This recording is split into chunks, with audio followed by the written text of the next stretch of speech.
Ok. Pronto, como eu estava a dizer anteriormente, a Legal Block é uma sociedade de advogados e neste momento já contamos com 5 escritórios em Portugal, em Águeda, Braga, Évora, Lisboa e Mafra, de forma a conseguir responder às necessidades dos nossos clientes. Também contamos com alguns parceiros de negócios, sobretudo aqui também no Brasil, Índia, China, Dubai, Turquia. Hoje temos aqui connosco a doutora Raíssa, que é advogada e que oportunamente vai ter a oportunidade de seguida de apresentar-se e de falar um bocadinho aqui também neste âmbito do Golden Visa e do investimento em Portugal. E eu, antes de mais, apresento-vos a nossa equipa, que neste momento é constituída por 11 elementos, entre eles advogados, também advogado estagiário, paralegal e consultor. E vamos então aqui dar início ao nossa conferência sobre o Golden Visa e os aspectos práticos da residência em Portugal. O Golden Visa, o termo técnico do Golden Visa não é Golden Visa, embora a maioria das pessoas conheça por Golden Visa, o termo correto é Autorização de Residência para Atividade de Investimento, ou também designado ARI. Existem 3 diplomas legais que regem o Golden Visa, ou também designado ARI. O primeiro dos quais, a Lei de Entrada e Permanência em Território Nacional, que é a Lei número 23/2007, de 4 de julho, que trata do direito em si, ou seja, a quem é concedido o direito a este tipo de autorização de residência.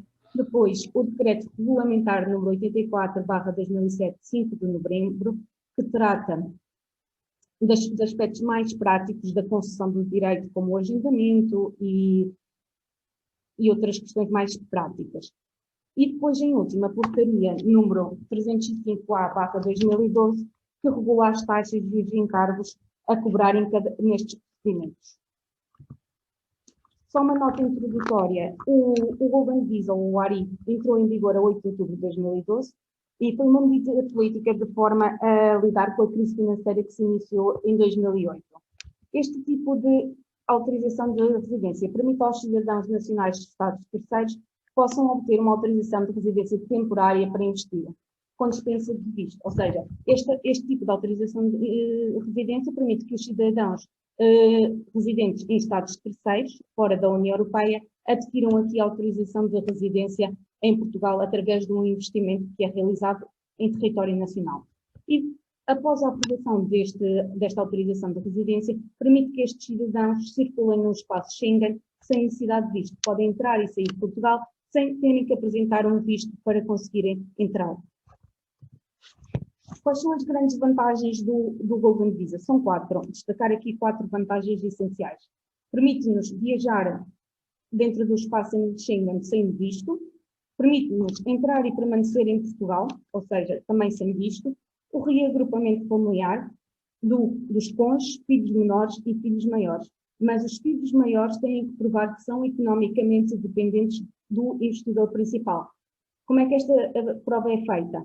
Através de transferências bancárias da conta do investidor principal para a conta dos filhos e também ao nível de certificados de matrícula em universidades ou instituições de ensino superior ou secundário, se for o caso, ou até profissional. São as 2 formas de comprovar aqui que os filhos maiores de idade são economicamente dependentes dos pais. Também os pais do investidor e os sogros podem pedir o reagrupamento familiar, desde que tenham 66 anos ou mais anos de idade e desde que sejam economicamente dependentes do investidor. Ou seja, também a prova que tem que se fazer para os sogros e pais também se faz nos mesmos termos com os filhos maiores, desde que economicamente dependentes, ou seja, através de transferências bancárias da conta do investidor para a conta dos sogros ou pais. Depois, a possibilidade dos investidores e os seus familiares quererem a residência permanente, a nacionalidade portuguesa ou a terceira residência. Ou seja, no final do 5º ano de investimento, ao investidor são apresentadas 3 soluções. A primeira é a nacionalidade, mas para isso o investidor tem que dominar o nível A2 de português.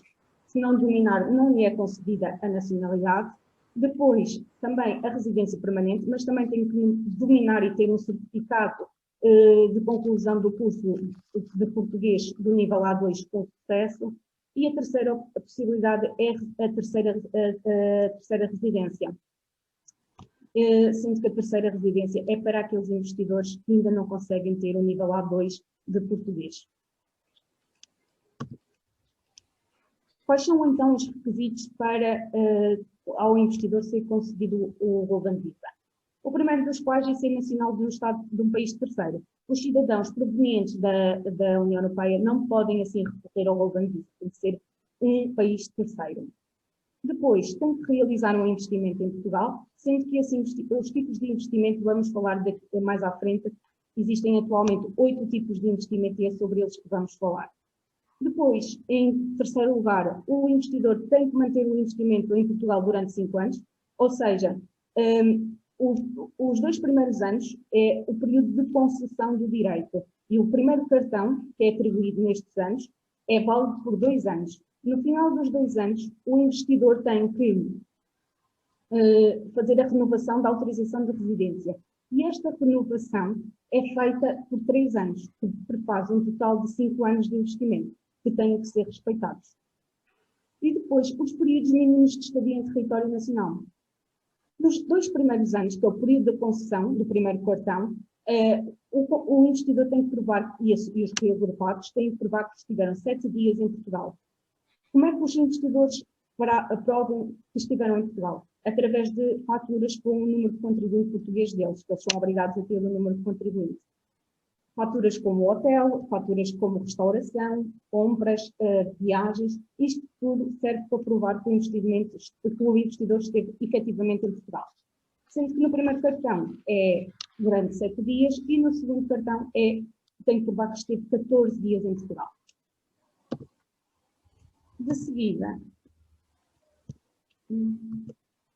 vamos aqui falar sobre os tipos de investimento através do Golden Visa. Existem atualmente 8 tipos de investimento através do Golden Visa e vou-vos falar em termos sumários sobre cada um, sendo que no âmbito imobiliário e na transferência de capitais, que são onde os investidores continuam aqui a investir mais.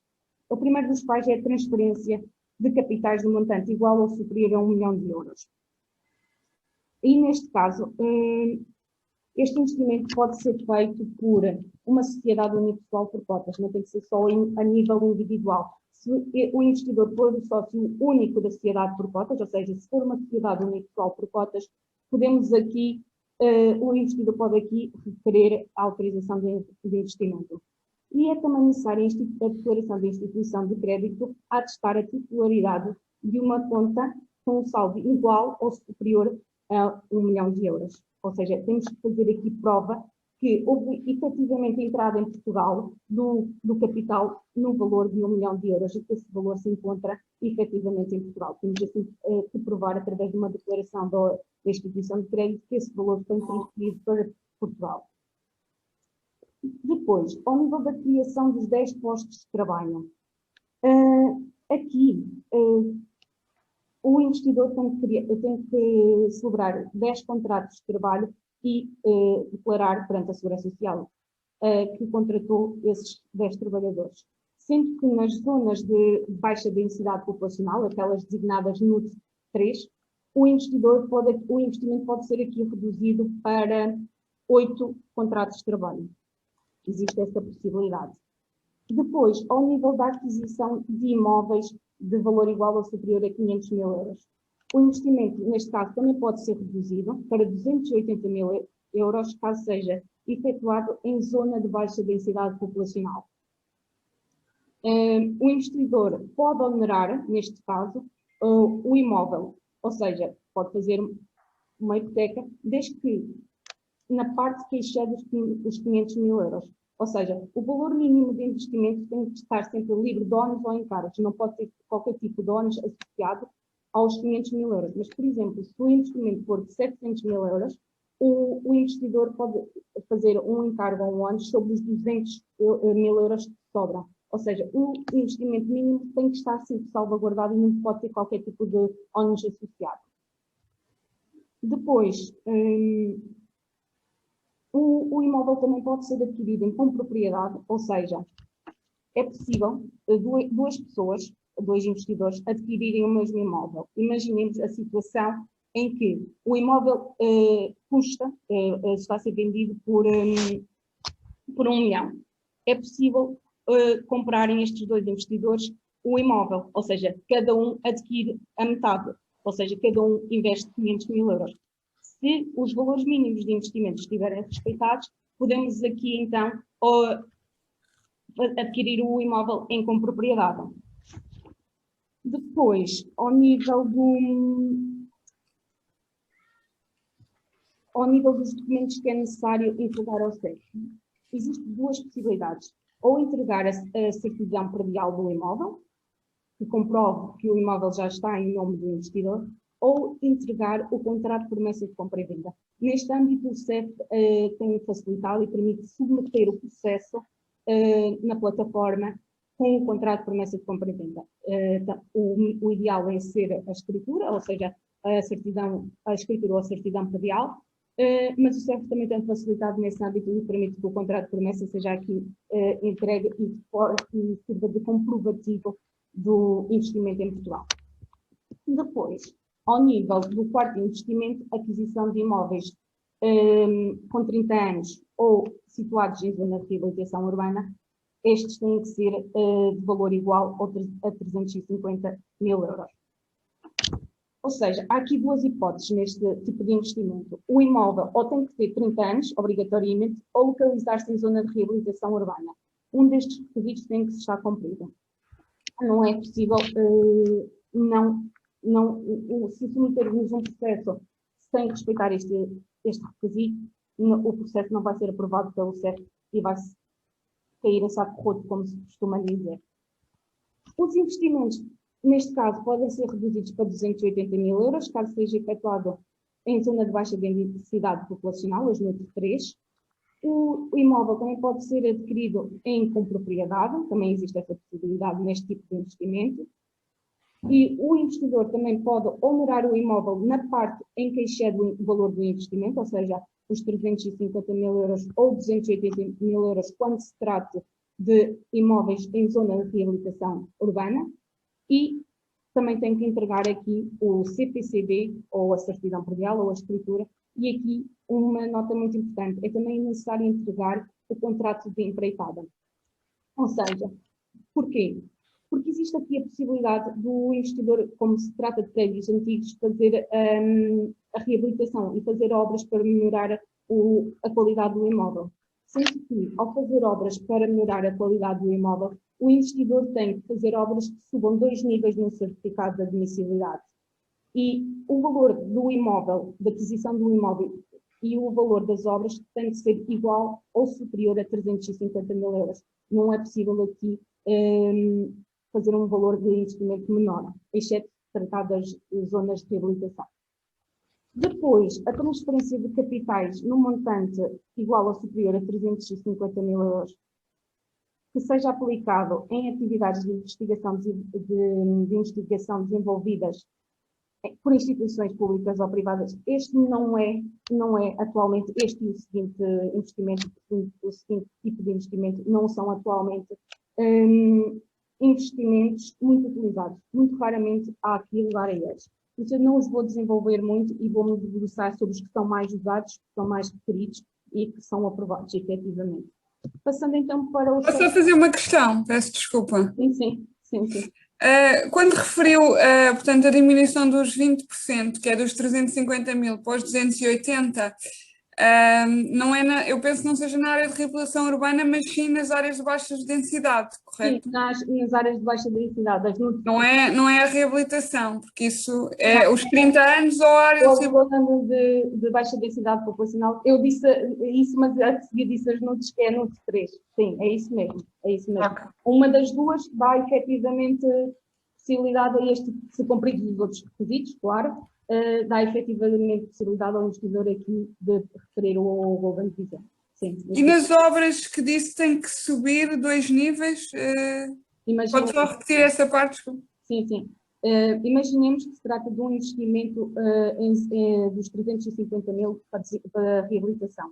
pode acontecer aqui uma situação, que é, imaginemos, o cliente adquirir o imóvel por 280 mil euros e fazer obras no imóvel, o contrato de empreitada, no valor remanescente, até 350 mil euros. Põe janelas, põe telhado, remodela a casa, mas imaginemos que no momento inicial o imóvel tinha um certificado energético na categoria E.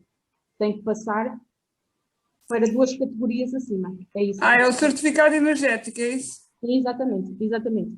Ou seja, depois quando o CEF vai avaliar o imóvel, vai ver se efetivamente subiu 2 níveis no certificado energético para se ter aqui provado. Ok, obrigada. De nada. Voltando aqui ao 6º tipo de investimento, que é a transferência de capitais no montante igual ou superior a 250 mil euros, seja aplicado investimento ou apoio à produção artística. Este tipo de investimento foi o menos usado de todos. Por exemplo, isto acontece quando o investidor compra uma obra de arte em Portugal. É muito pouco utilizado, nem há dados estatísticos sequer do CEF, deste tipo de investimentos. Eu tenho conhecimento de um caso, foi uma cliente estrangeira, penso que era do Dubai, que adquiriu um quadro em Portugal no valor de 250 mil euros e conseguiu adquirir. Não sei quem é que está com o micro ligado, mas pedi o favor daqui de se desligarem para não perturbar. Depois, ao nível da transferência de capitais no montante igual ou superior a 350 mil euros, destinados à aquisição de unidades de participação em fundos de investimento ou fundos de capitais. Este é o tipo de investimento que ganhou muitos, que cresceu imenso nos últimos anos, porque os investidores começaram-se a voltar para os fundos de investimento e os fundos de capitais. E neste tipo de investimento nós precisamos de entregar por parte da instituição de crédito a declaração a atestar que a transferência do dinheiro para Portugal, ou seja, tem que haver um comprovativo a dizer que efetivamente houve uma transferência de capital para Portugal, num valor de 350 mil euros, o certificado que comprova a titularidade das unidades de participação nos fundos, temos que ter um comprovativo que o investidor é efetivamente titular das participações do fundo, e a declaração emitida pela entidade gestora do fundo que ateste que o investidor cumpre todos os requisitos. E por último, falar-vos aqui da transferência de capitais, também no montante de 350 mil euros, destinados à constituição de uma sociedade comercial com sede cá, em Portugal, e juntamente com a criação de 5 postos de trabalho também em Portugal. Aqui também precisamos da declaração emitida pela instituição de crédito a atestar a transferência do dinheiro, a certidão do registro comercial da empresa e o contrato de aquisição das participações sociais para podermos aqui dar seguimento à entrada do processo junto do CEF. Só reiterar aqui 2 notas bastante importantes, que é o regime de copropriedade, desde que o requerente do Golden Visa invista um montante igual ao montante do mínimo investimento, ou seja, foi aquela situação que eu vos falei. Se cada investidor comprar o mesmo imóvel e der 500 mil euros, eles podem adquiri-lo em copropriedade e pedir ao CEF a autorização de residência, os dois.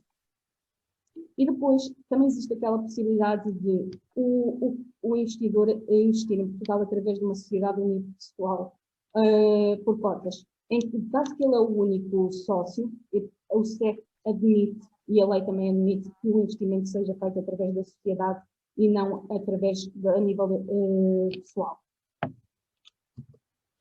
Que tipos de procedimentos é que temos que usar quando tratamos de um processo de autorização de residência através do investimento estrangeiro junto do CEF? São 6 passos essenciais que temos que dar. O primeiro é submeter a candidatura através da plataforma do CEF, que é o portal ARI, que muitos de nós já conhecemos. Depois, uma coisa inevitável, que é quando submetemos, temos que pagar a taxa de análise. Atualmente, a taxa de análise ronda os 533 euros para o processo dar entrada. Depois do CEF analisar o processo, E sendo a candidatura aprovada, procedemos ao agendamento da recolha dos dados biométricos. E aqui há algumas questões que os clientes nos perguntam muitas vezes, que é possível fazer a recolha dos dados biométricos na embaixada do país em que eles se encontram, fora de Portugal? E a resposta é não, não é possível. Os clientes têm que vir cá, obrigatoriamente, e têm que ir eles próprios ao CEF para recolher os dados biométricos, impressões digitais, assinatura, tirar fotografias. Não é possível os clientes serem representados por procurador neste dia. Eles têm que, imprescindivelmente, estarem cá e irem ao CEF. Depois, no dia do agendamento, o referente deve estar presente para recolher os dados biométricos, como já disse. E, nesse dia, temos também que proceder ao pagamento da taxa de aprovação. Atualmente, a taxa de aprovação no processo de concessão, ou seja, para a emissão do primeiro cartão de residência válido por 2 anos, ronda aos 5.300 euros, mais ou menos. Este valor é anualmente atualizado, mas anda à volta destes valores hoje. E para a renovação, ou seja, da autorização de residência, para a emissão do segundo cartão válido por 3 anos, ronda os 2.600 euros por cada membro da família.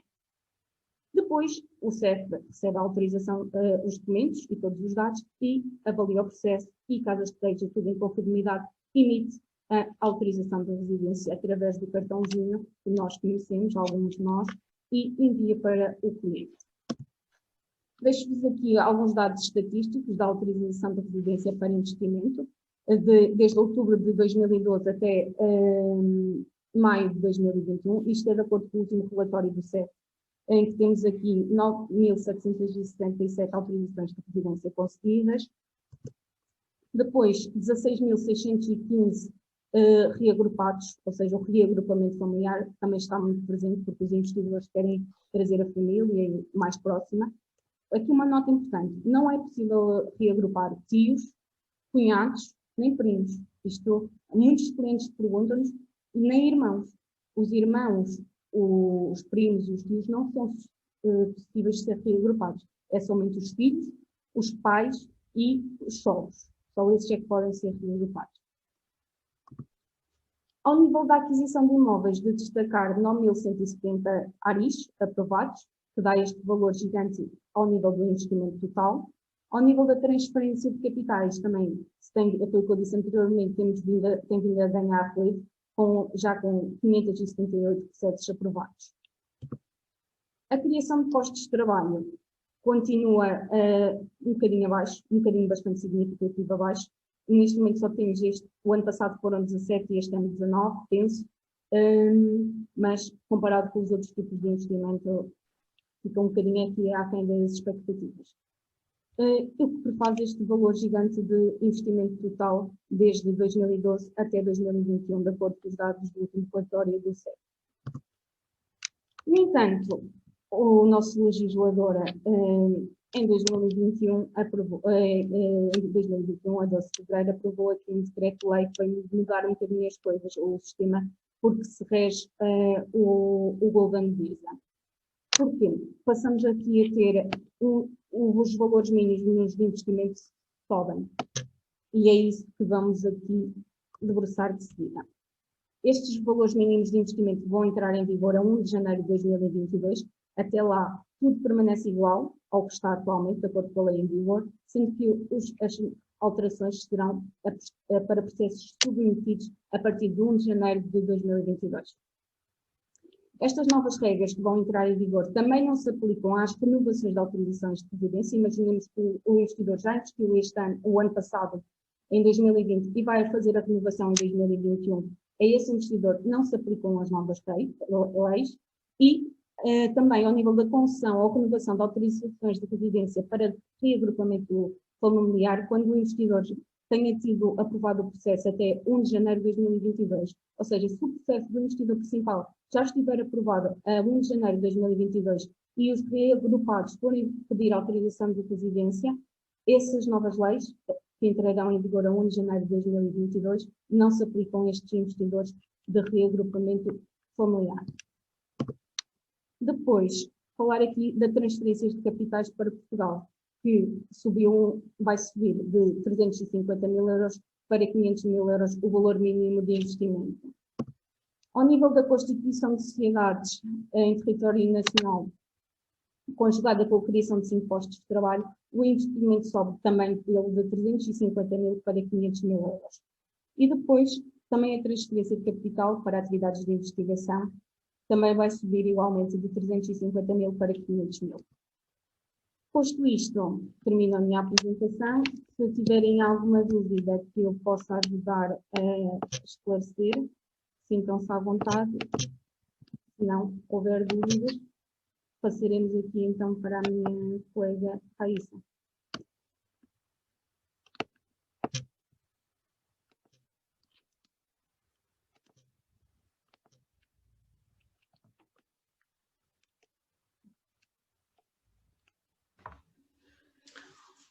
Bom dia para quem está em Portugal, para quem está no Brasil, boa tarde para quem está em Portugal.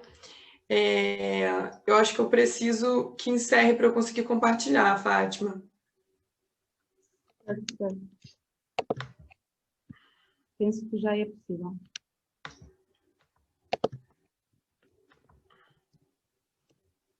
Acho que agora eu vou conseguir compartilhar.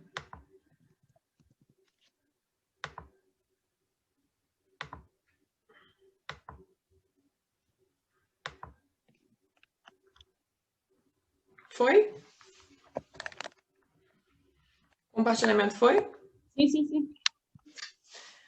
Então, bom dia e boa tarde. Meu nome é Raíssa, eu sou advogada e eu trouxe aqui para vocês uns aspectos bem práticos sobre a residência em Portugal, né?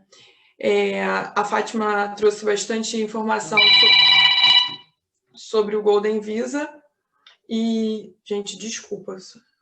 A Fátima trouxe bastante informação sobre o Golden Visa, mas o Golden Visa ele exige um investimento muito alto, né? E muitas pessoas têm essa vontade de morar em Portugal, de viver em Portugal, mas não tem um investimento do nível do Golden Visa. Então, eu trouxe outras formas de residir em Portugal. Eu morei por quase 3 anos em Portugal. Eu me mudei para Portugal para fazer o mestrado. Então, eu estou num lugar de fala de uma pessoa que já passou por essa experiência de ser uma brasileira morando em Portugal. Por quase 3 anos, eu fui estudar para fazer o mestrado são 2 anos, e acabei ficando mais um pouco, porque comecei a trabalhar, e aí a vida vai acontecendo e a gente vai ficando. Então, eu quero trazer para vocês um pouquinho da minha experiência e as possibilidades para quem quer realmente morar em Portugal. Então, o que é preciso para morar em Portugal? Primeiro de tudo, um passaporte que é válido, né? Imprescindível para sair do país é um passaporte válido. Como estamos falando de residir, seria necessário um visto ou uma cidadania europeia. No caso, para turismo, esse visto não faz necessidade, porque o turismo ele, geralmente é de curta duração. Um seguro de viagem ou PB4. É um seguro de viagem exigido para você entrar, né, na Europa, e esse PB4 é um seguro de saúde gratuito que o governo brasileiro firmou com Portugal e com Cabo Verde, para as pessoas terem acesso de forma gratuita a esse seguro de saúde. Mas, além de todos esses requisitos burocráticos, também é necessário um planejamento financeiro. Eu sempre bato muito na tecla do planejamento financeiro, porque quando a gente está pensando em se mudar para outro país, a gente está estudando essas possibilidades, a gente começa a fazer aquelas buscas na internet de quanto estão as rendas, de quanto a gente vai gastar de mercado, com alimentação, de quais são os impostos, de onde eu vou morar. E esse planejamento financeiro é muito importante, porque muitas vezes a gente chega no outro país com um planejamento e chega na hora não é exatamente aquilo que a gente estava planejando. Sempre tem alguns imprevistos, tem algumas coisas a mais que a gente não estava contando. As rendas, às vezes, estão um pouquinho acima do que a gente estava planejando. Então, esse planejamento é importante para a gente se prevenir de qualquer eventualidade que possa vir a existir no meio do caminho. E também acho que tão importante quanto esse planejamento financeiro é um planejamento emocional. Os brasileiros têm muito essa questão de que nossa cultura é muito próxima, né, do Brasil com Portugal, mas não é tão próxima quanto a gente acha. Então, tem algumas divergências que um brasileiro que vai morar em Portugal, ele pode sentir. E o português que vem morar no Brasil também, ele pode sentir essas diferenças. Então, é importante você estar planejado emocionalmente para estar muitas vezes longe da família, longe dos seus amigos e longe daquela cultura que você já sabe como funciona e você vai se inserir numa cultura completamente diferente. Eu trouxe aqui alguns tipos de vistos, mas eu só trouxe os vistos que fazem sentido para quem vai morar em Portugal. Para quem vai fazer um curso de 6 meses, esse seria um outro tipo de visto, e eu não trouxe para a gente falar sobre esse assunto, porque a gente está falando para fins práticos de residência em Portugal. Então, foquei nos fins práticos de residência. O primeiro visto que eu trouxe aqui é o visto de estudo, que é o D4, que é uma forma de quem quer morar em Portugal, é chegar em Portugal para fins de estudo. Esse visto ele é aplicável para o ensino superior, para os estudantes de intercâmbio, para os estágios profissionais, pesquisa em instituição científica portuguesa, mas esse visto é aplicado para quem vai ficar mais de um ano. Por isso que eu disse que só iria trazer os vistos aplicáveis para fins de residência, né? Então, assim, se você vai ficar 6 meses, você não está com o intuito de ter uma residência em Portugal. Então, eles são aplicáveis para quem vai ficar com mais de um ano. Um visto que seria aplicado para quem vai ficar menos de um ano seria um visto de estada temporária. É necessário comprovar a atividade, é uma carta de aceite da instituição.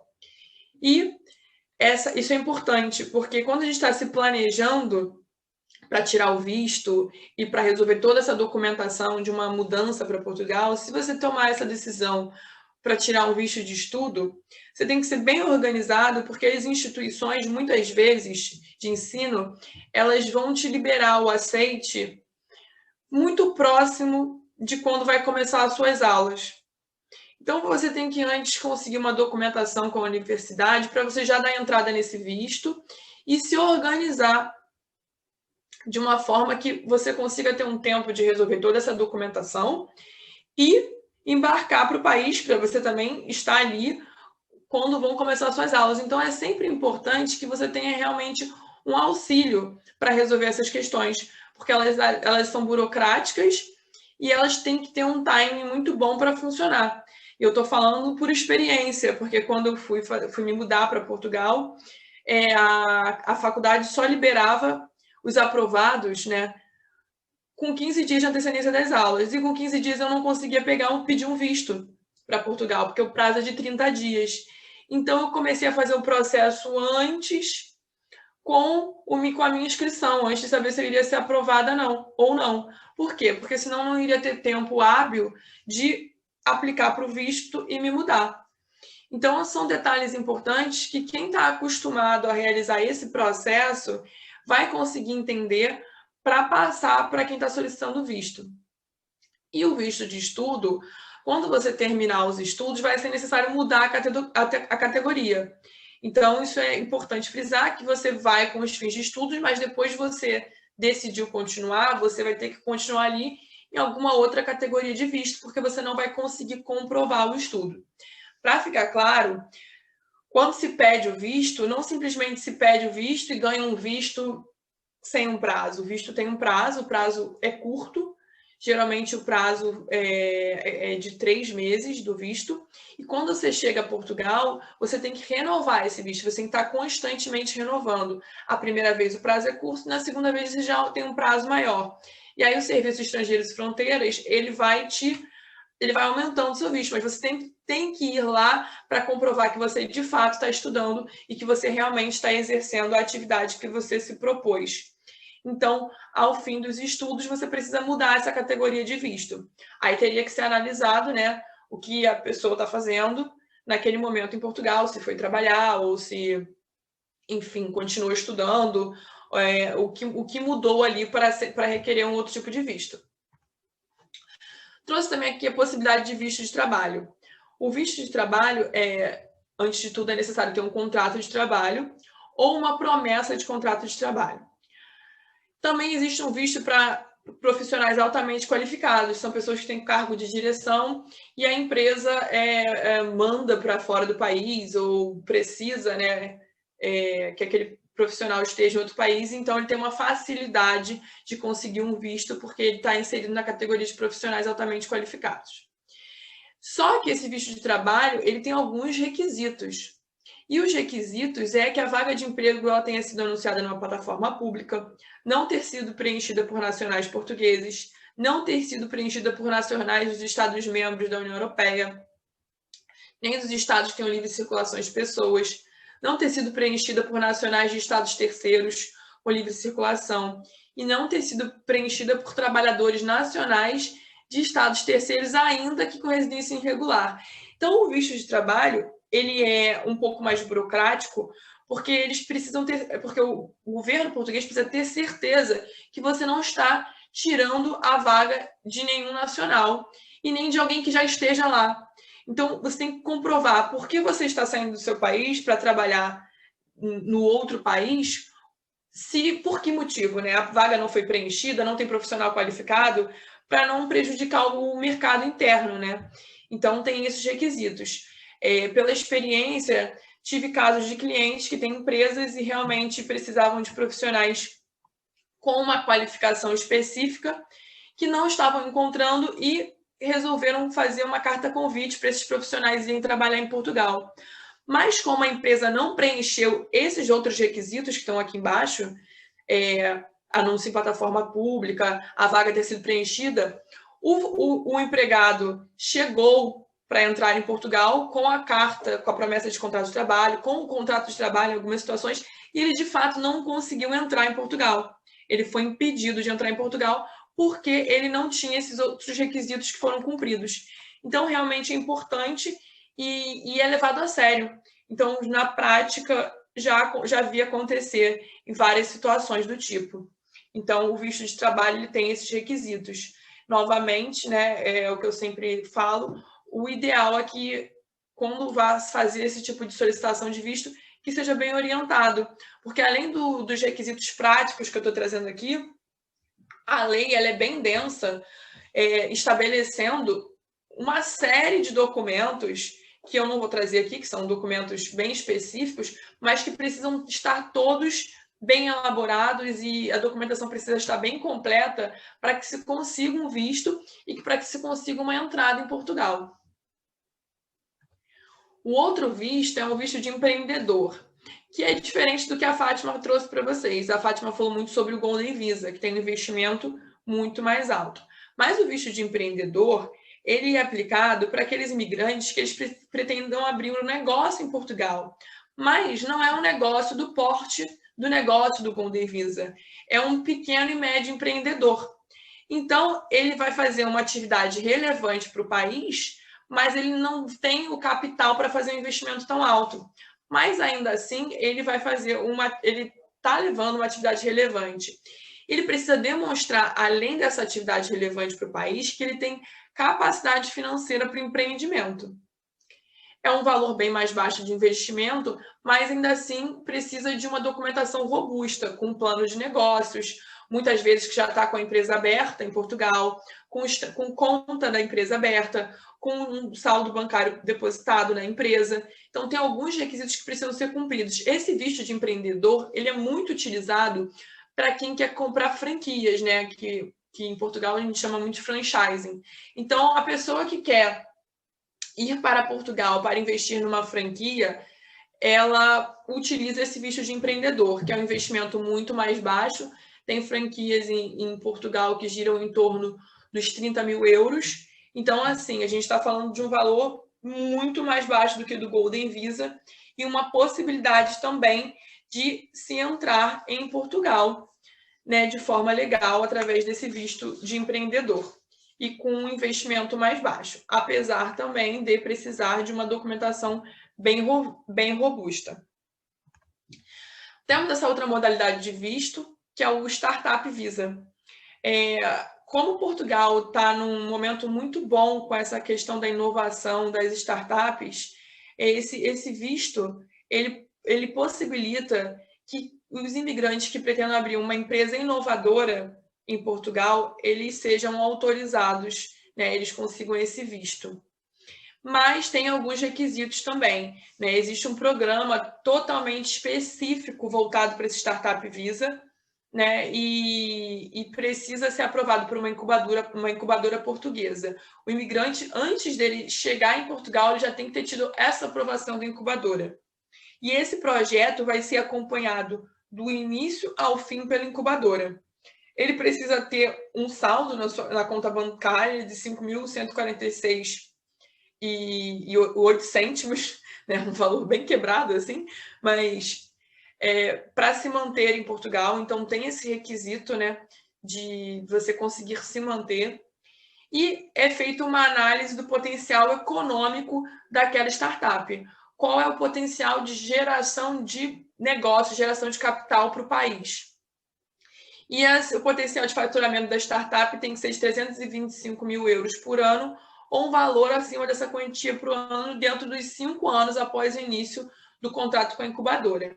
Então, também são alguns requisitos bem densos, né? Como eu disse, eu estou trazendo aqui aspectos mais práticos, e é necessária toda essa comprovação para que esse visto seja emitido. E o Brasil, ele está sendo um dos pioneiros nessa entrada de pessoas com o Startup Visa. Você também já pode ter uma empresa no Brasil, uma startup, que você queira levar para Portugal. Também não é um impedimento, que ela já exista. Então, ele está sendo muito utilizado, e está sendo o índice, né, de quem está indo, das pessoas que estão indo para Portugal, né, dos povos que estão indo para Portugal através desse Startup Visa, são os brasileiros, em sua maioria. O visto de renda própria é o que eu vou me aprofundar um pouquinho mais aqui. O visto de rendas próprias, ele é muito utilizado, porque ele é para imigrantes com rendimentos que possam se sustentar em Portugal. Então, para quem que ele é aplicado? Para os aposentados, para as pessoas que tenham aplicações financeiras no país de origem, para as pessoas que tenham imóveis alugados que rendendo, qualquer pessoa que tenha uma renda e que ela consiga comprovar essa renda mensal, ela é aplicável esse visto de rendas próprias. E o que acontece na prática? Muitos aposentados no Brasil estão indo para Portugal através desse visto de renda própria, em busca de mais qualidade de vida, em busca de mais segurança, né? Então, isso é um visto que é muito utilizado, esse visto de rendas próprias. Ele também é uma documentação mais densa, mas o mais importante desse visto, num português bem claro, é que você tenha dinheiro investido, você tenha dinheiro na sua conta para você se manter. O governo português, ele quer entender que você tenha um dinheiro para se sustentar em Portugal. Seja esse dinheiro entrando todo mês na sua conta, como no caso de uma aposentadoria, ou esse dinheiro vindo de imóveis, de aluguéis que você receba, de negócios que você tenha no seu país. Então, você precisa comprovar que você tem essa capacidade de se manter. E essa capacidade, eu não trouxe valores porque ela é muito relativa. Porque se você for sozinho, o valor é de um salário mínimo. Se você for com a sua família, o valor vai aumentando de acordo com o seu agrupamento familiar. Então, tem esses detalhes. Então, eu nem trouxe os valores reais, porque ele é muito variável de acordo com a sua família, de como você está indo, se está indo sozinho, se está indo com a sua esposa, com filhos, mais filhos, enfim. Isso é bem variável. Então, eu preferi não trazer os valores para não criar uma ilusão aqui, né? E essa renda também tem que ser comprovada anual. Não adianta você comprovar que você consegue viver um mês. Você precisa comprovar que você tem condições de viver aquele ano todo. Por isso que eu disse que, em termos bem práticos, é importante que você tenha dinheiro na conta.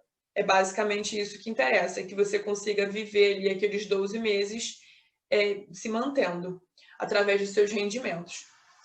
E o mais interessante é que, nesses casos dos brasileiros que optam por ir para Portugal recebendo uma aposentadoria, seja no Brasil, seja em Portugal, se o estrangeiro for aposentado no Brasil, ele consegue, através de um formulário com a Previdência Social do Brasil, pedir que esse valor seja depositado na conta em Portugal. Então, você pega um formulário, preenche e a sua aposentadoria automaticamente vai parar na sua conta em Portugal.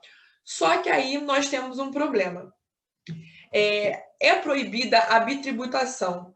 A bitributação ela é proibida na Constituição Federal, mas ela acontece na prática. A Receita Federal do Brasil ela tem aplicado uma regra de retenção de 25% do valor do benefício na fonte. Infelizmente, as pessoas só conseguem encerrar essa cobrança indevida, que seria uma bitributação, que é totalmente vedada pela Constituição Federal e também pelos acordos internacionais entre Brasil e Portugal, através da Justiça. Então, infelizmente, somente através de um processo judicial que consegue se encerrar essa cobrança indevida, essa tributação. Porque 25% da retenção do benefício na fonte não está correto, porque depois ele vai ser tributado novamente, então seria realmente uma bitributação. E o interessante que eu trouxe para vocês são os acordos internacionais de previdência. Nosso escritório aqui tem uma vertente muito forte para direito previdenciário, né? Que no Brasil aqui é muitas questões relacionadas à previdência, que em Portugal nós estamos falando da reforma. E o mais interessante é que muitas vezes as pessoas chegam aqui querendo se mudar para Portugal, mas ainda não têm o tempo de contribuição para se aposentar. Muitas vezes não tem o tempo, tem vários tipos de aposentadoria. Eu também não trouxe todos os tipos de aposentadoria, porque são inúmeros no Brasil e algumas em Portugal.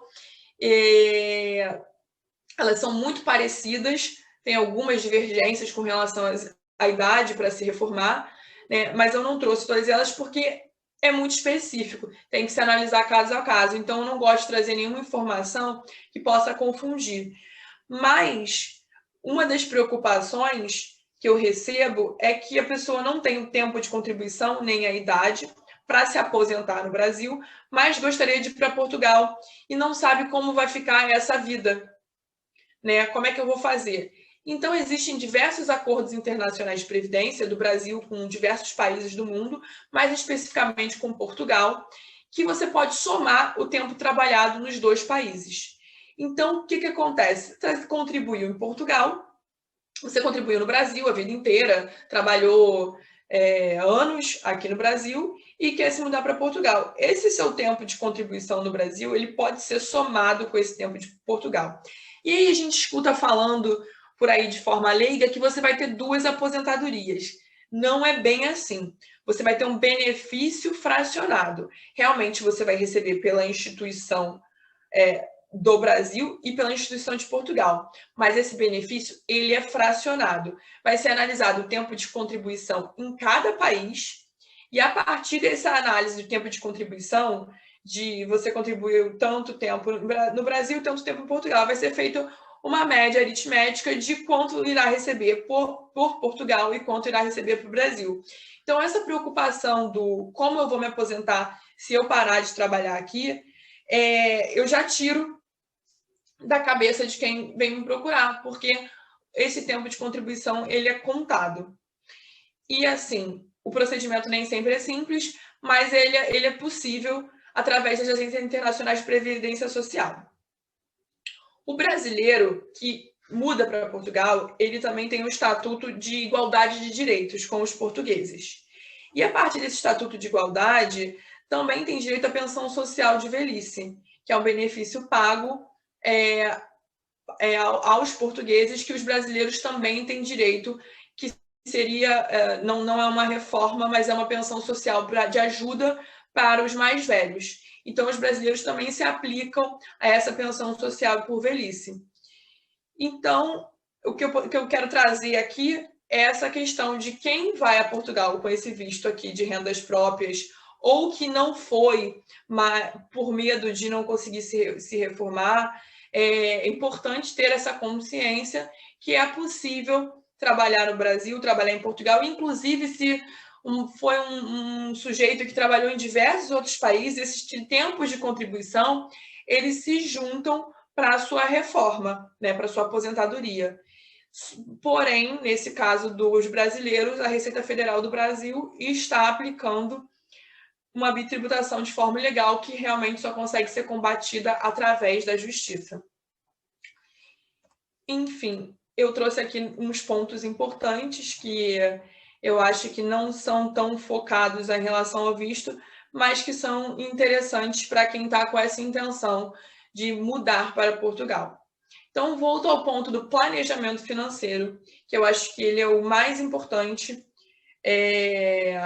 de todos, né? A gente vai mudar para outro país e depois, quando chega no outro país, descobre que você tem que pagar um imposto que você não sabia, que você tem que pagar multas, muitas vezes, que você não sabia e você comete, né? É tudo uma novidade, você está indo para um país diferente, com uma cultura diferente e com regras e leis específicas e diferentes. Então, eu acho que um planejamento financeiro com uma reserva de emergência, ele é muito importante, tá? Para que você não passe por imprevistos. Então, é importante esse planejamento financeiro, e para que esse planejamento financeiro seja feito, também é necessário um estudo no mercado. Se você vai para Portugal como investidor, você precisa entender o local que você vai investir, como funciona aquele mercado, né?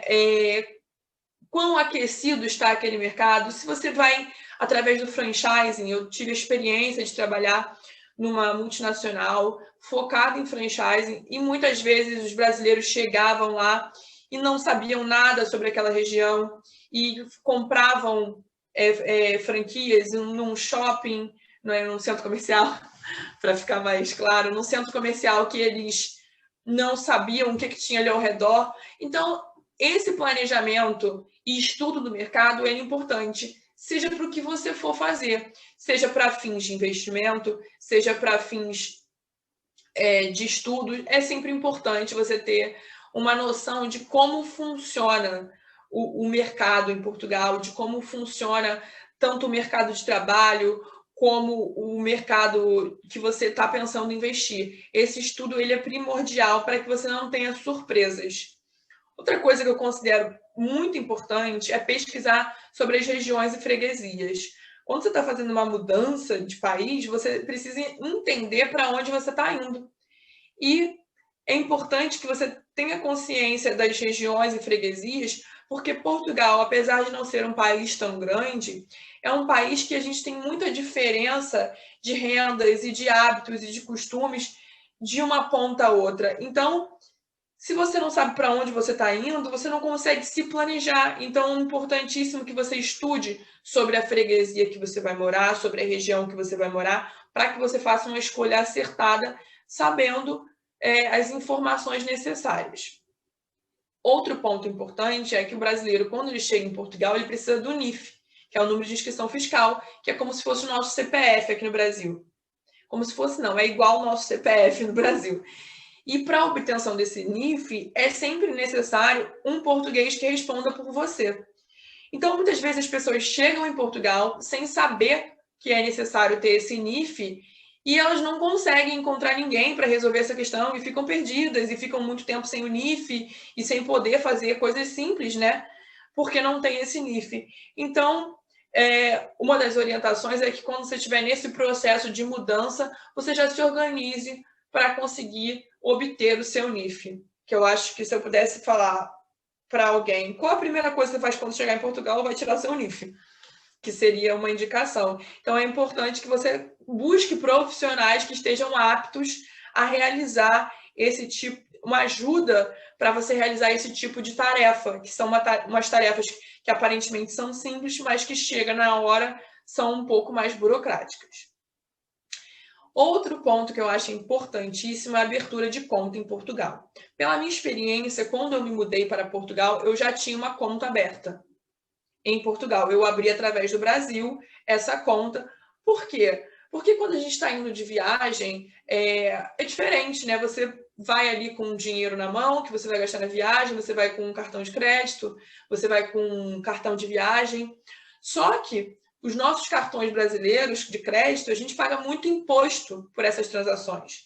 Então, para você não perder dinheiro, o que faz mais sentido é você já ir com uma conta aberta. Então, procure quem oriente a abertura de uma conta, para quando você chegar em Portugal, você já ter uma conta bancária e que você já tenha transferido o seu dinheiro para você utilizar em Portugal, né? Até para pagar seus aluguéis, para as suas rendas, né? Para se alimentar. Então, é um ponto que eu considero muito importante, é que você já chegue em Portugal com uma conta bancária aberta. Outro ponto que eu considero muito importante é uma orientação sobre a legislação portuguesa e os regimes fiscais aplicáveis. Então, você está indo para outro país que tem outras leis, muitas parecidas com o Brasil, sim, muitas são bem parecidas, mas elas são parecidas, elas não são iguais. E que você possa também entender os regimes fiscais aplicáveis, né? Muitas vezes você apresentar uma proposta para você empreender em Portugal, um projeto maravilhoso, um empreendimento que você acha que vai ser incrível, mas você não entende como é que funciona o regime fiscal. Então, não faz sentido, porque você precisa agir de acordo com o regime fiscal, você precisa agir de acordo com a legislação. Então, tem coisas que aqui no Brasil são ok, que em Portugal não irão ser ok. Então, você vai acabar se prejudicando se você não tiver conhecimento do que está certo, do que está errado, de o que você tem que recolher de imposto, como você faz e qual a legislação aplicável.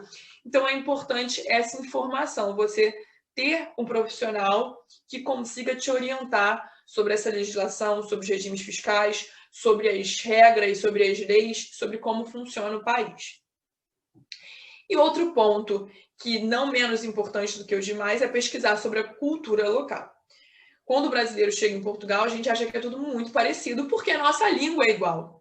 Mas a nossa forma de comunicar é diferente, nós temos palavras super diferentes, e quando você não procura se informar sobre a cultura do local, você acaba tendo dificuldades de comunicação, você acaba tendo dificuldade de se adaptar àquela rotina, àquele país e a tudo que você for fazer, né? Se você for fazer um empreendimento, se você for trabalhar, qualquer coisa que você vai fazer, você precisa estar entendendo sobre a cultura local, até por respeito aos portugueses. Você sai do Brasil, você tem que se adaptar, você está indo para um outro país, se adaptar à cultura daquele país, né? A gente sempre brinca com relação às palavras, que tem umas palavras que são completamente diferentes, que às vezes são ofensivas no Brasil, e em Portugal não são.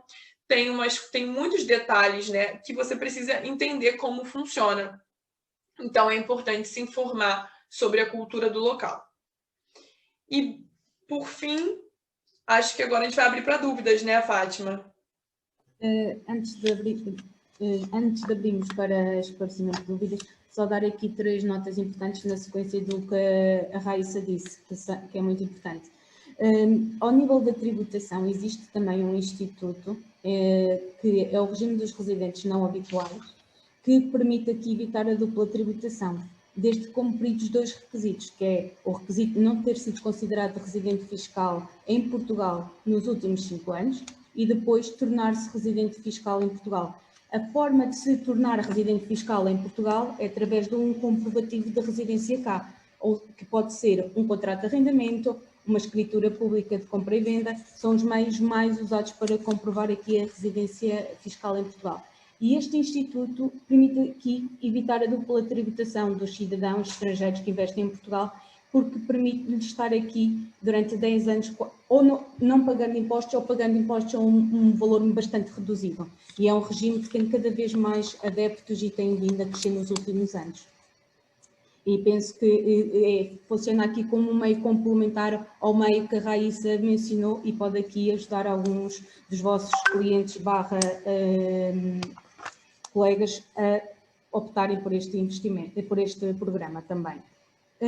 Depois, ao nível do D7, a Raíssa disse efetivamente que o valor mínimo para comprovar depende da situação, mas em Portugal, atualmente o investidor tem que ter na conta portuguesa anualmente 7.980 euros, que é o valor referente à retribuição mínima mensal em Portugal, vezes 12. Este é o valor mínimo que cada investidor tem que ter. Já se tiver familiares, foi exatamente como a Raíssa disse, que o valor é diferente, aí já passa para metade. de 665 euros, vezes 12, que dá o valor de 3.990 euros. Depois, só para complementar aqui o que a Raíssa também disse ao nível da conta bancária em Portugal, que é um processo que não é muito fácil, existe efetivamente a possibilidade de abrir conta no Brasil, por causa por exemplo, não fazendo aqui promoção a nenhuma instituição, mas o Milênio, neste momento, é o banco que, a nível do Brasil, de clientes brasileiros, consegue melhor responder a estas necessidades. E depois, os documentos que são necessários muitas vezes para abrir conta e que os clientes não trazem, que é o comprovativo de residência no país de origem, uma escritura pública, um contrato de arrendamento, e depois o comprovativo de profissão, que normalmente é uma declaração bancária, a atestar que aquele senhor é trabalhador ou gerente ou é sócio na sociedade tal, com os dados dele e da empresa, e que exerce a função, imaginemos, de gerente e o valor da retribuição mensal. Sem esses dois documentos, para além do NIF e do passaporte, como é óbvio, e sem esses dois documentos não conseguimos aqui abrir a conta bancária em Portugal, caso os cidadãos brasileiros não abram diretamente no Brasil. Só para deixar aqui estas 3 notas em complemento do que a Raíssa disse. Sim. Fátima, pegando o gancho do que você trouxe aqui para a gente, é muito importante que o brasileiro, que ele realmente decida residir em Portugal, que ele dê saída do país. Isso é um erro que eu vejo muitos cometerem, que as pessoas não sabem dessa necessidade. Não. Então, você precisa fazer uma comunicação de saída do país, porque senão você é obrigado a pagar os seus impostos no Brasil e em Portugal, se você não der a saída. E esse erro é bem frequente. Então, foi bom ter mencionado e também a gente ressaltar essa possibilidade de dar a saída definitiva no país. Isso mesmo, é isso mesmo. Acontece-nos muitas vezes cidadãos de nacionalidade brasileira que se mudam para Portugal e recebem um valor alto de IRS para pagar e depois recebem o imposto no Brasil igualmente para pagar, porque desconheciam que tinham que pagar nos 2 países a partir do momento que se mudam, e por isso origina muitas vezes problemas ao nível tributário junto das finanças portuguesas, e acredito que aí no Brasil também. Sim, acontece com grande frequência. Exato. Posto isto, iríamos aqui abrir a sessão de dúvidas. Se for mais fácil ligarem o microfone e fazerem a pergunta diretamente, sintam-se à vontade. Se for mais fácil colocarem no chat, nós também lemos a pergunta e respondemos aqui às vossas questões.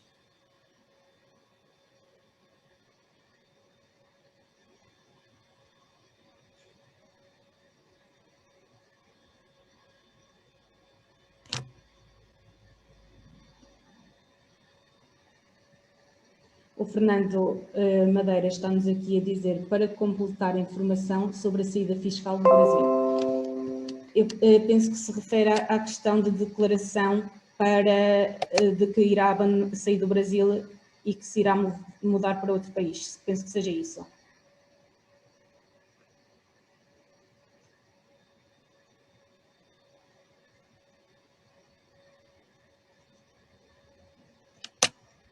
Sim, eu se calhar respondo aqui, Raíssa, e tu se calhar em complemento, eu falo da parte do RNH e a minha colega Raíssa fala aqui então da saída fiscal. Queres começar, Raíssa, pela saída fiscal do Brasil e eu depois complemento aqui com o RNH? Oi, Fernando, tudo bem? Eu também concordo que a gente tem que apurar o que compensa mais, né? Depende muito de cada caso, né, da situação. Mas o que eu vejo é que as pessoas não têm conhecimento de que elas precisam dar a saída do país. Muitas vezes não dão, porque tem negócios aqui, não tem como você realizar a saída tendo negócios no Brasil, então muitas vezes não dão porque não tem como dar, mas o que eu vejo é que são pessoas que realmente não sabem da necessidade de dar a saída no país. Então, eu acho que todos os casos têm que ser analisados, né, em concreto, mas o que eu vejo muito é o desconhecimento dessa informação. A pessoa realmente vai para trabalhar, vai para tentar, né, a vida em Portugal, não tem nada aqui, e ela não dá a saída e mais para frente ela começa a ter problemas. Ok. Ao nível do RNH, do regime dos residentes não habituais, Exatamente, tem que se estudar a situação cliente a cliente, não é uma regra geral que se aplica a todos os clientes de igual forma, de todo.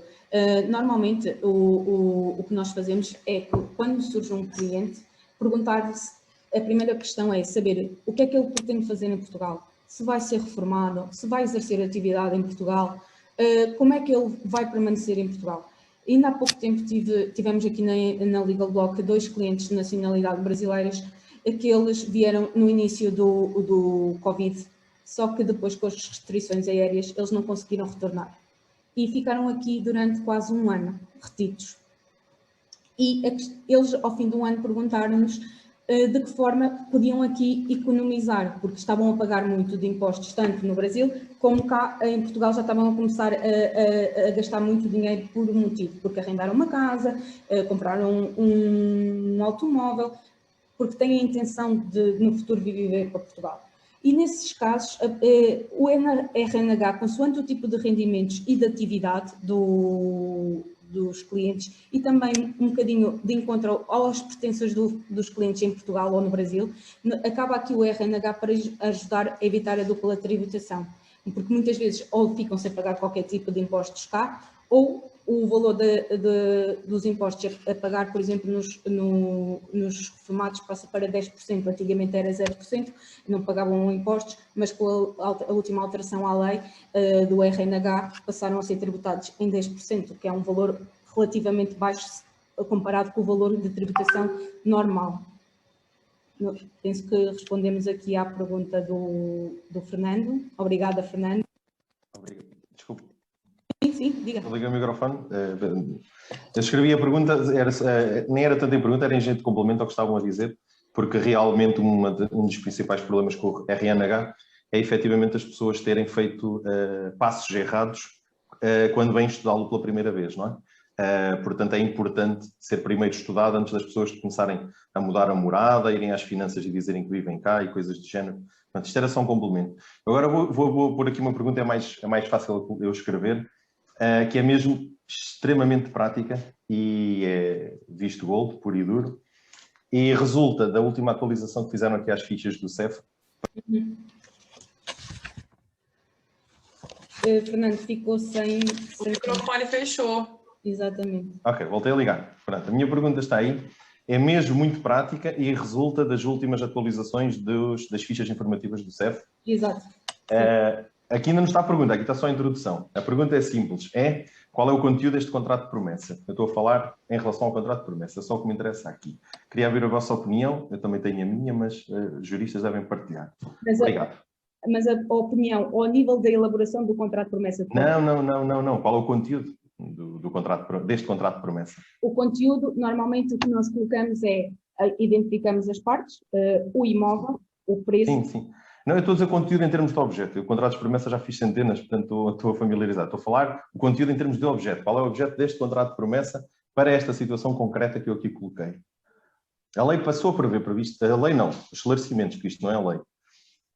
A lei, no investimento de 350 mil, prevê a compra, a aquisição de imóvel e a reabilitação.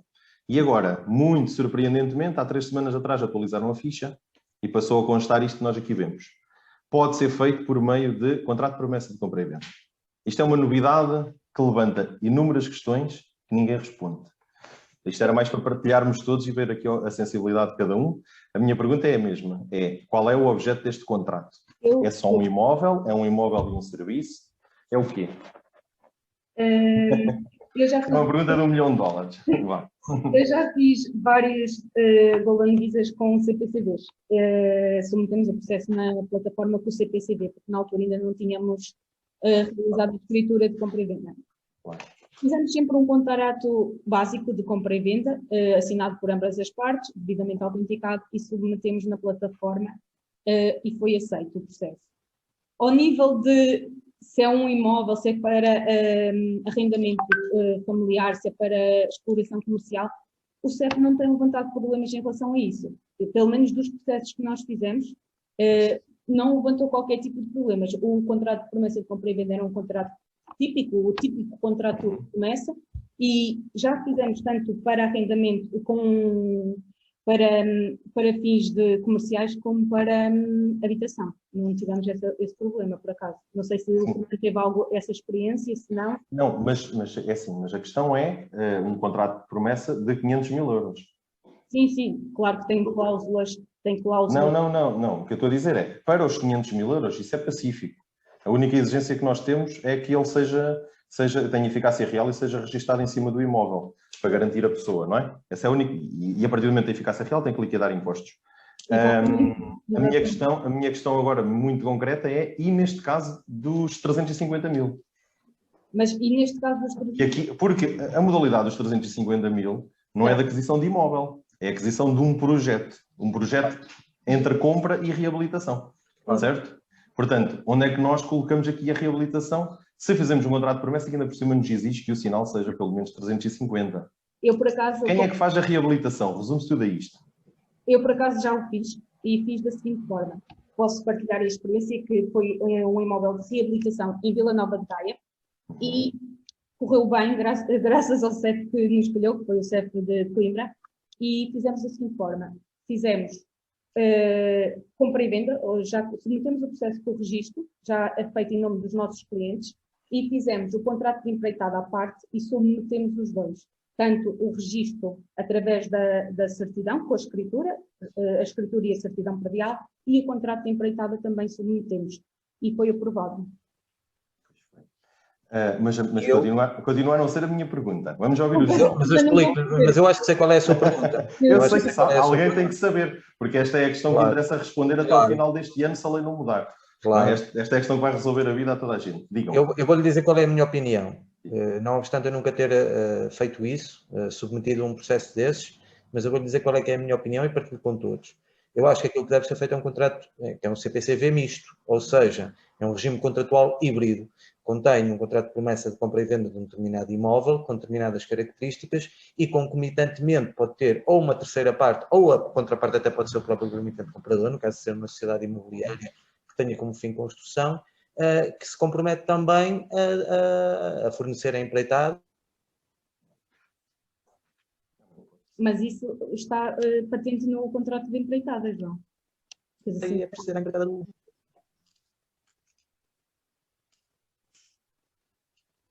Está tudo meio bloqueado. Exato. Essa é a minha opinião. Mas deixámos de ouvir parte do que o João disse. Exato. Estava a dizer, eu não veria nenhum problema em fazer um contrato híbrido, ou seja, um CPCV, onde, além da promessa de compra e venda do imóvel, também consta o contrato de empreitada.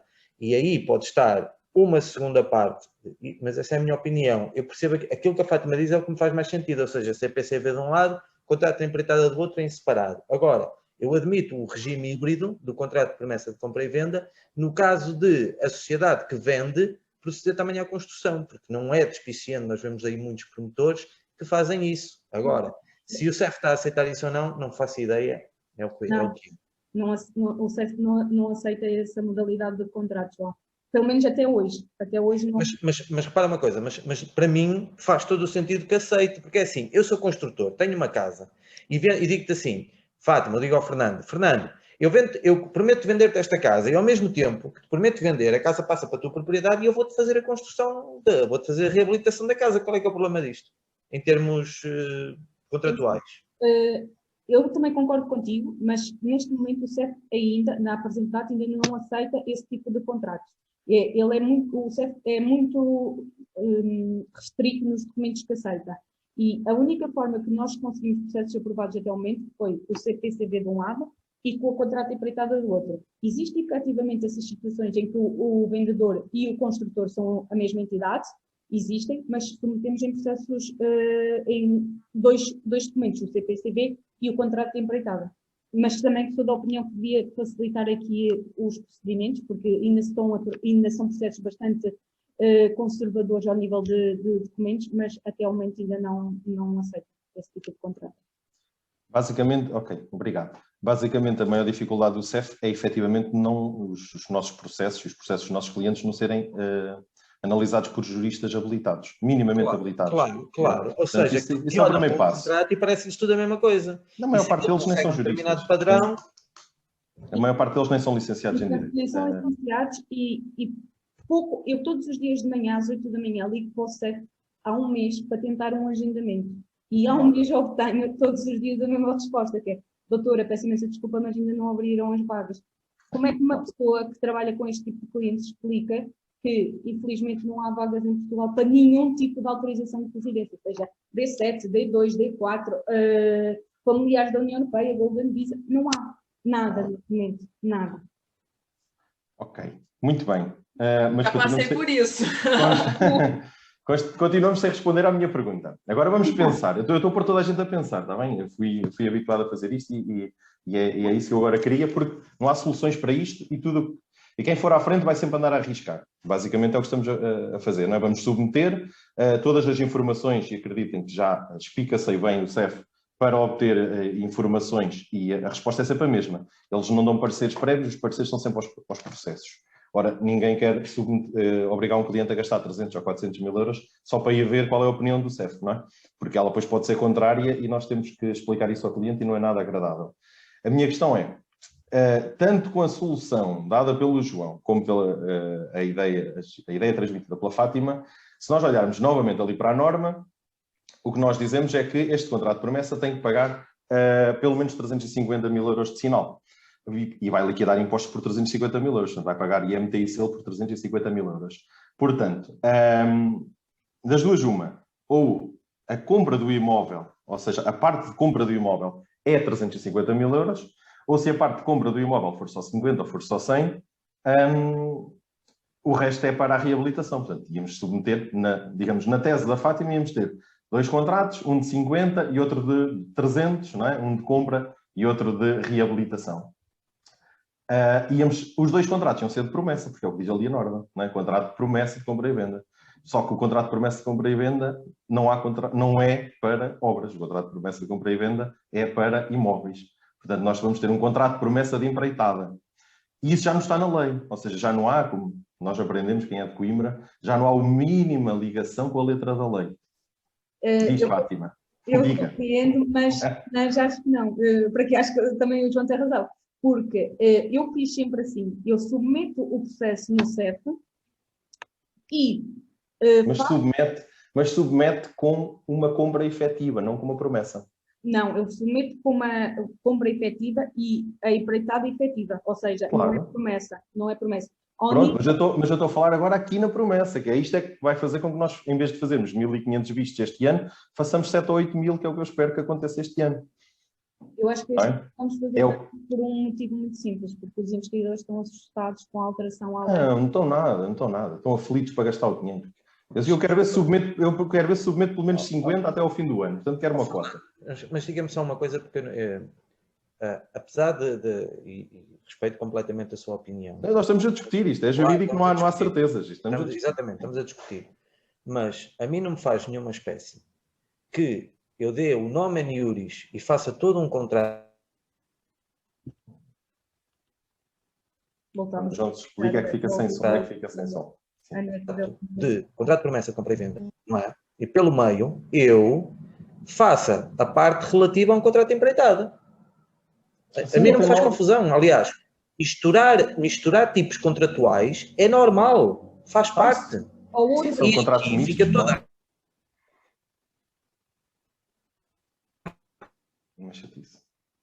relação no CPCV. Agora, se lhe chamam-se coisa disso, o CEF não aceita, não é? Por ser um contrato híbrido, para mim é um erro do CEF, não é? Mas esse erro é o indeferimento do processo do nosso cliente. Claro, e eu percebo. E que para o ano, a partir de janeiro, depois já não pode ser aqui. Claro, mas lá está. Quem vai à frente abre caminho. Aquilo que eu sei que em Lisboa vinham fazendo era a malta metia o CPCV e metia o contrato de empreitada. Pronto. Totalizava o valor, siga para a frente. E tanto quanto eu tenho conhecimento, o CEF está a aprovar assim. Agora, com esta nova eu não faço ideia. Pronto, mas isso é compras efetivas, não é? Aqui é contrato de promessa. Porque a malta não tem os prédios prontos e querem prometê-los vender antes do fim do ano porque é fora da baixa densidade. Não é? Ou seja, é dentro da zona que passa a ser proibida. Mas sim, Fátima. Uma terceira solução, que eu também já usei, que é iniciar o processo com o CPCV e, entretanto, quando os bens já existem, quando os bens, por exemplo, já têm 30 anos, quando os bens já têm 30 anos, iniciar o processo do CPCV, entretanto fazer a escritura de compra e venda e, quando for ao CEF, no dia do agendamento já entrego a escritura e o contrato de empreitada. Ou seja, entrego a escritura, a certidão predial e o contrato de empreitada. Sim, sim, isso para algumas situações poderá servir, mas para aquelas que vão ser o grosso agora nos próximos tempos, não é? Nós estamos a querer vender ou prometer vender imóveis que ainda nem sequer começaram a ser reabilitados, portanto ainda vão ter 1 ano ou 2 pela frente. Claro, mas isso também é um artifício jurídico e provavelmente o CEF o que Não, é que faz? O CEF passou por abê-lo nesta norma. Claro. Podemos fazer contrato de promessa. Só que nos esclareceu como. Pois. E vai começar a chumbar coisas com base no princípio de fraude à lei. Mas eu, para ser... Não há fraude quando nós andamos na linha. Só há fraude quando pisamos a linha para o outro lado. Passamos a linha. Eu, na minha interpretação, isto é só para partilhar, eu acho que, independentemente de fazermos misto ou não fazermos misto, a parte a atribuir ao imóvel, ou seja, a parte que é efetivamente CPCV, imobiliário, deve ter o valor de 350 mil euros. Nem que a reabilitação sejam 10 ou 15 ou 20, e vão no mesmo contrato ou não, ou vá no contrato à parte, acredito que será o mais seguro. Acredito que será o mais seguro. Depois temos as outras formas de diversão, e era aí que eu estava à espera que alguém chegasse, mas ninguém chegou, pelo menos ninguém se manifestou, que é estes, e a Fátima conhece de certeza, estas empresas que fazem a reabilitação e estão, por exemplo, nos imóveis dos serviços, que reabilitam imóveis com o dinheiro dos clientes, não é? dos investidores. É efetivamente isso que eles fazem. Ou seja, os 350 mil que as pessoas lá põem são para comprar um imóvel reabilitado. Não há nenhuma destrinça entre imóvel e reabilitação. Não é? O contrato deles, a pessoa diz, mete lá 350 mil euros, vai comprar X 12 avos ou X 150 avos, como alguns são assim, 50 avos de um prédio por 350 mil. E não dizem mais nada. Pronto. Só que isto é um nicho que aí sim é um bocado na linha, apesar de estar a ser feito, não sei lá mais à frente como é que isso vai ser interpretado, porque ainda não há nenhum concluído. Estão todos em curso, não está nada concluído ainda nesse tipo de projetos, quase todos eles estrangeiros. Mas pronto, basicamente só queria pôr a malta a pensar nisto, porque para mim, e para quem está a trabalhar como visto neste momento, esta é a questão que vai fazer a diferença entre fazer-se muitos até ao fim do ano ou baixar-se os braços e esperar por janeiro e começar depois a inventar a partir de janeiro. Yeah. É só por isso que coloquei aqui esta questão. Yeah. Porque eu não estava a exagerar quando disse que esperava fazer 50 até ao fim do ano. Desses 50, 30 ou é por aqui ou não são. Porque as pessoas querem comprar imóveis que ainda não existem. Não é? Querem comprar frações em imóveis que ainda estão com o projeto de reabilitação na Câmara, à espera de aprovação, à espera de licenças, e que nunca vão estar terminados este ano. Portanto, ou é este contrato de promessa, e atenção, isto há 3 semanas não estava na ficha. Portanto, alguém se lembrou de ir lá colocar isto. Não me perguntem porquê, nem com que pressa, nem com que lobby, nem quem é que está a fazer pressão, mas o certo é que isto foi esclarecido. Também foi uma surpresa, porque eu volto e meio vou consultar a ficha e houve um dia que reparei que ela tem mais 4 parágrafos. E um deles é este. Pronto, portanto, isto é só para a malta toda refletir. Está bem? Obrigadíssimo. Obrigada, Fernando, pelo Obrigado, eu. Não sei se Obrigado agora aqui. Penso que não. Pronto, terminamos aqui a nossa formação. Espero que tenha ido ao vosso encontro. Agradecer à Raíssa que esteve aqui presente e deu o seu contributo e até a sua experiência pessoal. E pronto, esperemos que contar com vocês nas próximas vezes e qualquer questão também ficaram aqui os nossos e-mails respectivos e podem também contactar por e-mail. Obrigada a todos. Obrigada pela oportunidade de participar, obrigada pelo convite, para todo mundo da Legal Block, obrigada para a Bia, obrigada para a Fátima, muito obrigada a todos. Obrigada, boa tarde.